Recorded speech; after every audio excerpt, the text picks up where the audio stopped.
Hey everyone, Gil here, Gray Man Prepping.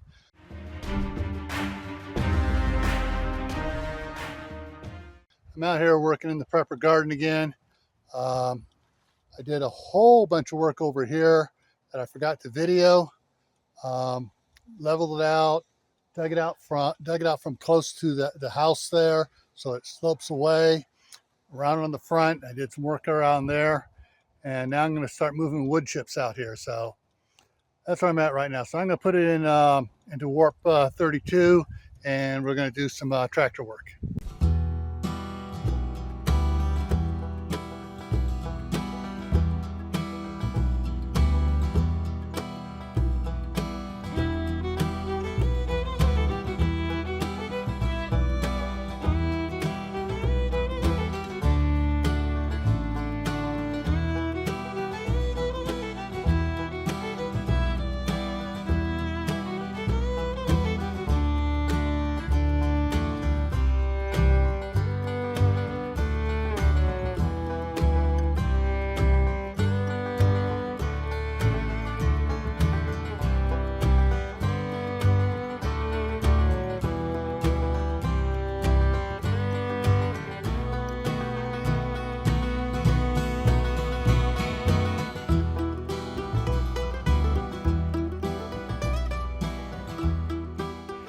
Okay, so I'm taking a slight break. Let me get a little farther under the tree here where it's drier because it is raining.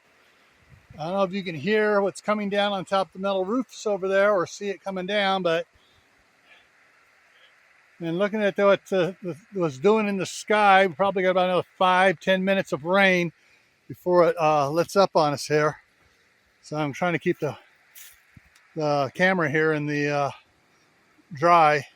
So I'm going to head into the house for a few minutes, dry the camera off, and when that clear space over there gets to us, because that's where it's coming from, then I'll get back at it. All right, now you should hear the sounds of those monster raindrops coming down. So yeah, it's going to be a few minutes.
Hey everyone, Gil here, Gray Man Prepping.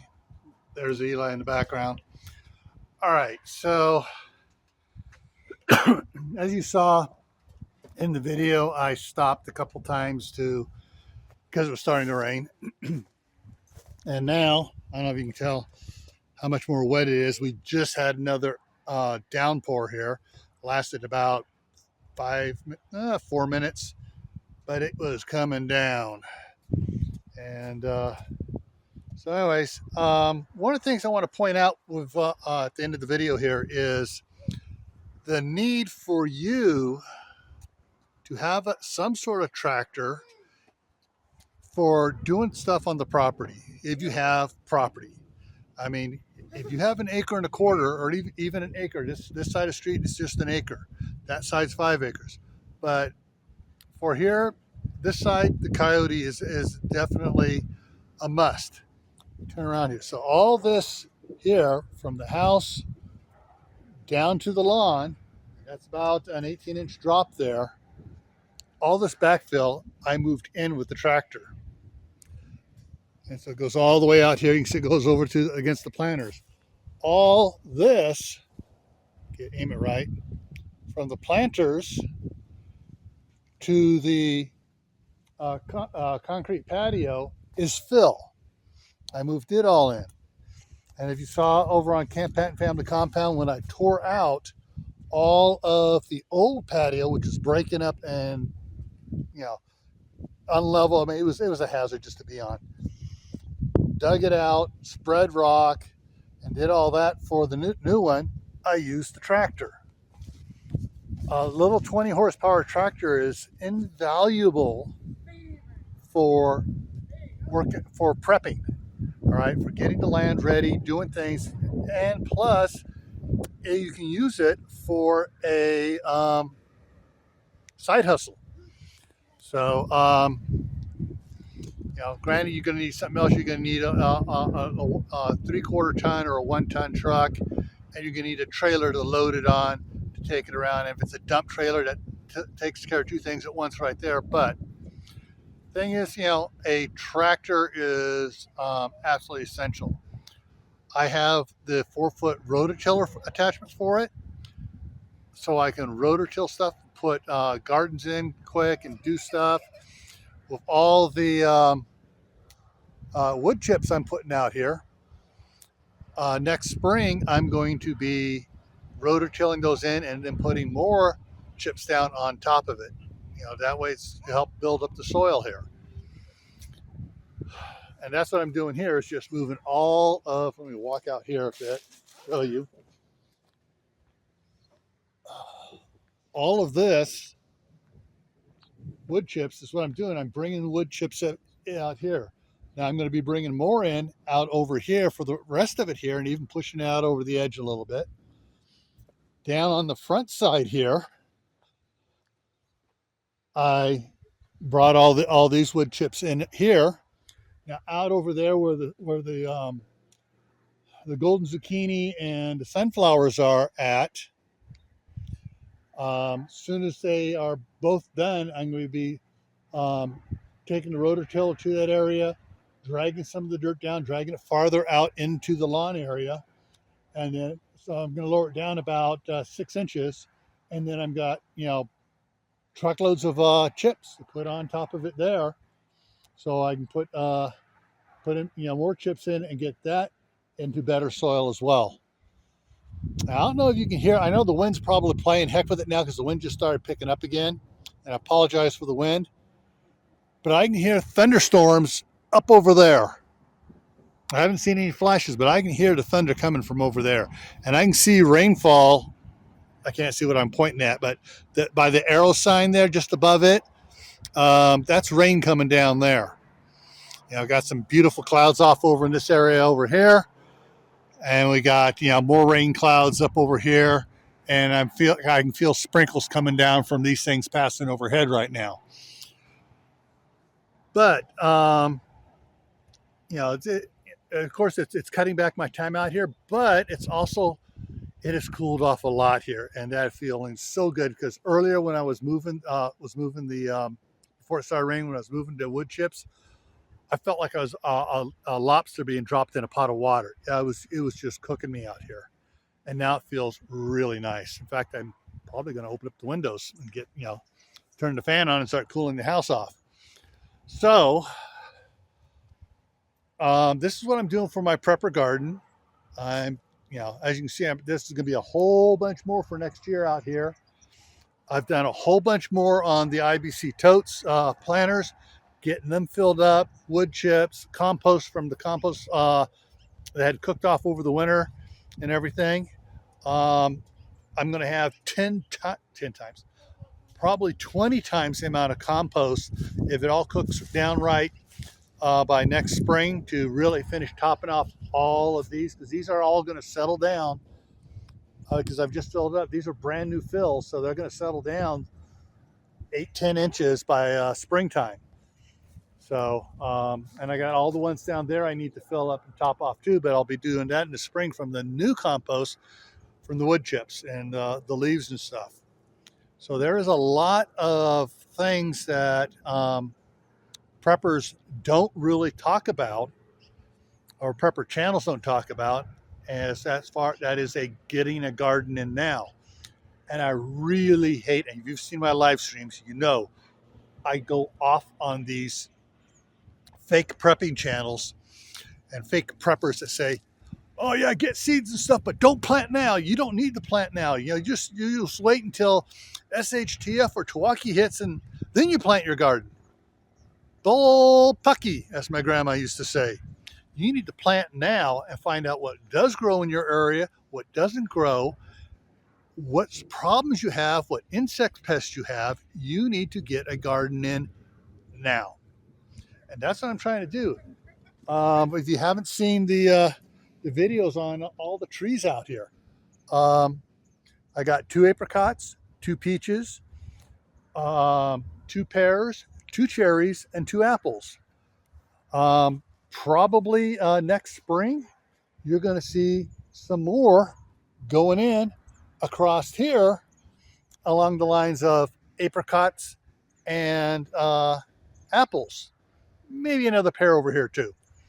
I got a couple dwarf apricots that if they make it through the winter, and because they came as bare root and the heat has just been devastating on them.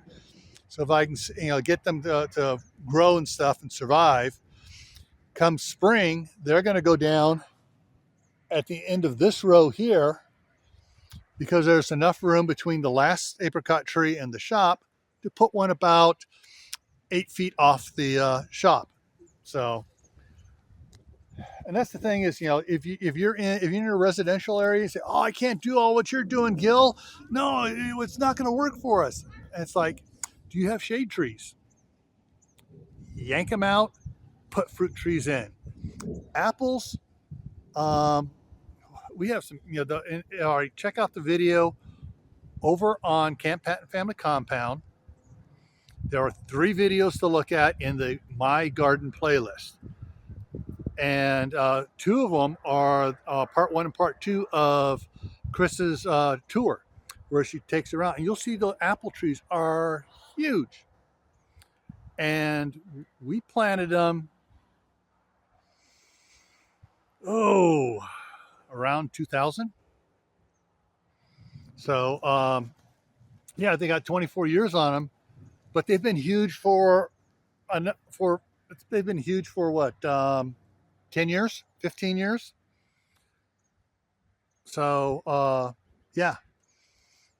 apples, they'll grow big, provide shade. On my parents' property, they had 2 huge apricots. We used to plant underneath them all the time as kids because they were shady. And so, fruit trees provide you shade. They make the house property look nice, and they give you food. Okay, I know I'm going on here, but this is something I think you really need to, listen to. Basically, I'm teaching right now, guys, trying to teach you stuff you need to know, because it's just what's going on is bothering me. All the crud in the store with the fake stickers organic stickers are putting over the peel sticker on fruit, on bags of fruit and stuff. They're hiding the fact that it's got a peel which can't wash off, and it's very bad for you.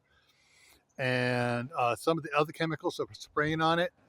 I'm going to be doing a live stream here in later this month on the grocery store, the vegetable section, about the, it may be here on Gray Man Prepping, or it may be over on Camp Patton Family Compound, about the chemicals and stuff they spray on the fresh vegetables in the store. That's not water that they mist it on them. That's chemicals, and it's carcinogen chemicals too. So yeah, you don't want that stuff on you. So, anyways, if you're, like I said, if you got a residential area and you don't have a lot of land and stuff, do put fruit trees in. Now, definitely look at that video, parts 1 and 2 of Chris's urban garden tour. You'll notice we have no lawn there.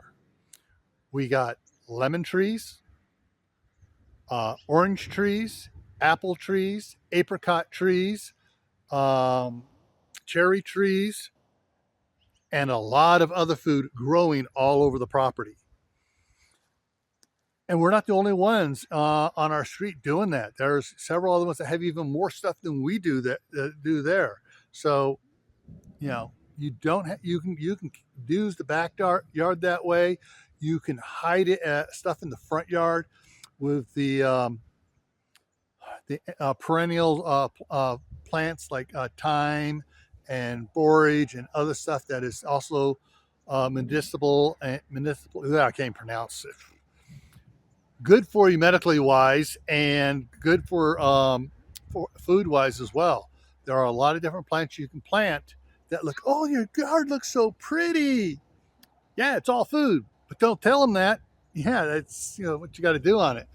So that's what I wanted to let you know about with what I was doing here. Dang, that was a loud one. Oh, I can hear rain hitting the metal roof here. So,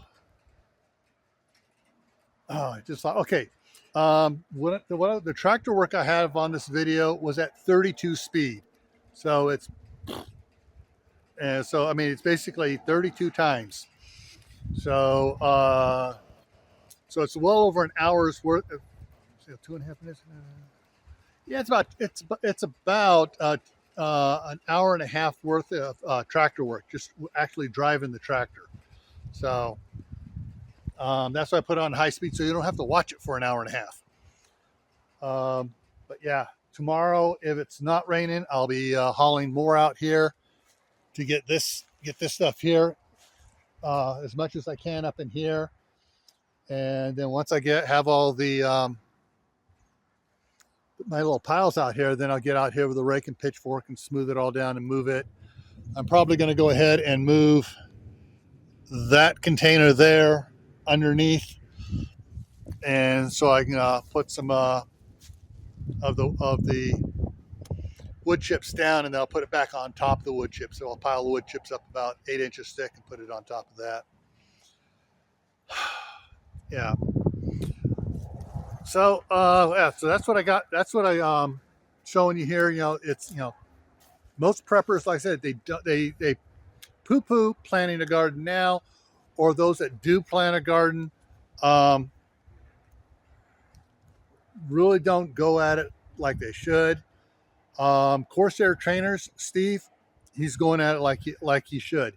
He's growing stuff. He's experimenting. He's learning. And he realized, and this is at his new house. He had a garden at his old house. Yeah, grow what you can grow. Kaylin Strange, she's in an apartment. She grows food on her balcony. Even though it's on the north side of the building, she grows food. Jujubee,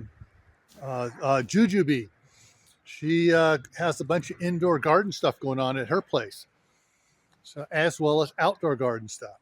There is things you can do to get food for your family. Now, one of the things, like, all right, depending where you're at, this is something else. If you're in a place where you don't get freezes, or you get frost and maybe a night freeze here and a night freeze there, and that's it, And at the house where my wife's at in California, where the staff sergeant's at, she has rainbow chard and Swiss chard.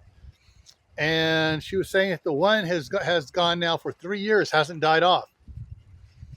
So, and she hasn't had to plant it. It just keeps growing, and she keeps taking stuff off of it. So, yeah. Yeah, I can feel the raindrops hitting me now. I can hear them on the roof. Ooh, okay. I was just looking. I thought I saw a flash out of the corner of my eye. So, yeah. And one of the things, all right, example here, another problem. I know this is getting long, folks, but hey, these here are the butternut squash. They, I was a little late getting them in the ground, and they were having problems in the ground because of the straw I had out here. I guess a couple of bales had grazon in it, so it was stunting them, and it got all that straw out of here. And I flushed the soil with a lot of water, and put some proper nutrients on it and stuff, and boom, they're starting to take off. I got a bunch of blossoms that are setting on there, so hopefully I'll have butternut squash here. The pumpkins, oh jeez, let me get a set. Look at that pumpkin forest. Yeah. So I mean, that's some of the things you can get growing and stuff, and the pumpkins and the squash and the zucchini grow amongst other plants as well. So I'm going to walk out here real quick here. I know this is going to be a 25-minute video, almost at least 20-minute video. All right, Eli, go by. There he goes. So let's get over here. I got more work to do here. I got to finish getting this all leveled out and put new weed blocker down there to work around the new gas meter and stuff. So oh man, shoot. Okay, I got several zucchini. Let's see if it shows it. Yeah, to pull off this one here and take to my daughter. And I got a big monster here to pull off of it. It's weird. This one and that one, the rabbits came over and ate everything off of it. And it really took a beating because they ate all the stuff off of it. This one's starting to make a comeback. Good. So, and these are short stuff sunflowers. Oh, I just saw a big lightning flash right over there. So, yeah. As you see, the zucchini doesn't sprawl, but it does grow up high. And I like the yellow or the golden zucchini because it doesn't hide. The green stuff hides from you, and so that's one of the things you learn is get the mud off my shoes. Is the color of the fruit you're planting keeps you from losing fruit. The rabbits took out all 15 of my cantaloupe plants. Well, rabbits are all gone. And so next year, we're going to be planting a bunch of cantaloupe. We're going to be planting a bunch of watermelon. We're going to be planting some more zucchini. Try to get more zucchini going out here. And plant it get more sunflowers to plant it amongst it. So, the kids like chewing on the sunflower seeds once they get harvested, the grandsons. So there's a lot of things to do. Tomatoes are generally an easy thing to grow if you don't forget to water them. And that's what happened on these. I forgot to water them, but I mean, look at all. I don't know, see if you can see all those tomatoes. I mean, it's just loaded in here with tomatoes all the way down through it. Tomatoes everywhere over here. So, and a bunch more blossoms are popping out now. So, and I got some. Oh, I got one that's almost ripe down in there. I don't know if you can see it. Just about ready there. And this here was a piece that just broke off, and I just stuck it in the ground. So, like I said, tomatoes are easy. And if you have tomato hornworms in your area, plant borage next to them. We've done that in California, and no hornworms. I haven't planted any borage out here next to these, but when I had the big tomato plants going on over there a couple of years ago, they started to get some hornworms, and I planted borage out there. Hornworms all left. All righty, folks, I'm going to wrap it up here now. So, yeah, look at your property, figure out how, if you can do, man, more flashes of lightning. Look at your property, see if you can grow gardens. The square foot gardens and some of the other stuff is great things to try. Container gardens, if you're renting property, container gardens work. And let me 55-gallon barrels cut in half. People are always giving away these fake terracotta tile barrels and stuff. Yeah, my mom had an orange tree and a fig tree. We moved it from Southern California to the north rim of the Grand Canyon for several years, then back to California and at the up by the San Francisco Bay Area. Did great. Yeah, so planters, plant container gardens are a great way if you're renting to grow food. All right. So stay happy no matter what life throws at you. Stay safe. Don't go out and do anything foolish. Keep adding to your preps: water, food, medicine, clothing. Learn a new skill. Now, actually, learn 2 new skills every month. All right. Those skills can be canning. If you don't know how to can, learn how to can. Learn how to dehydrate food. Learn how to properly grow stuff. Learn. Knowledge is power. All right. And get a garden in, because what's in the stores is going to leave you like this.